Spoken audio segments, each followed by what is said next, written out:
ನೈಟಿಂದ full ಕಿವಿ ನೋವು friends. ಇವನಿಗೆ ಅಳ್ತಾ ಇದ್ದಾನೆ. ಸಿರಪ್ ಇದೆ, ಸಿರಪ್ ಕುಡಿತಾ ಇಲ್ಲ. ಸಿರಪ್ ಕುಡಿದ್ರೆ ಸ್ವಲ್ಪ ಕಡಿಮೆ ಆಗುತ್ತೆ, ಬಟ್ ಸಿರಪ್ ಬೇಡವಂತೆ ಅವನಿಗೆ.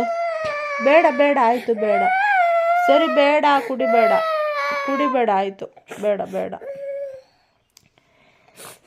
ಏನು ಮಾಡೋದು, ಇಷ್ಟು ಬೇಗನೆ ಹಾಸ್ಪಿಟ್ಲು ತೆಗ್ದಿರಲ್ಲ. ಬಟ್ ಅದು ಸಿರಪ್ ಕುಡಿದ್ರೆ ಕಡಿಮೆ ಆಗುತ್ತೆ. ಹೋದ ಸಲ ಡಾಕ್ಟ್ರಿಗೆ ನಾನು ಹೇಳಿದಾಗ, ಅದು ಜ್ವರ ಇದ್ದಾಗ ಕೋಲ್ಡ್ ಇದ್ದಾಗ ಇದನ್ನು ಹಾಕಿದ್ರೆ ಕಿವಿ ನೋವು ಬಂದ್ರೂ ಇದರಿಂದ ಕಡಿಮೆ ಆಗು ಅಂತ ಹೇಳ್ತಾರೆ. ಬಟ್ ಇವನು ಕುಡಿತಾ ಇಲ್ಲ. ಏನು ಮಾಡೋದು? ಕುಡಿಯಲ್ವಾ ನೀವು?